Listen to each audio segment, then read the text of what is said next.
Hey guys, welcome back to my channel.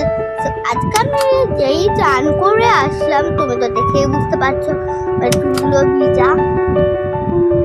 So আমি যখনই চান করে আসলাম দেখলাম ওখানে তাই বসে রয়েছে, যেটি অনেক বড় ও কিউট ব্রাউন কালারের ফেদার। সত্যি আমার খুব ভালো লাগলো দেখে। তো চলো দেখি।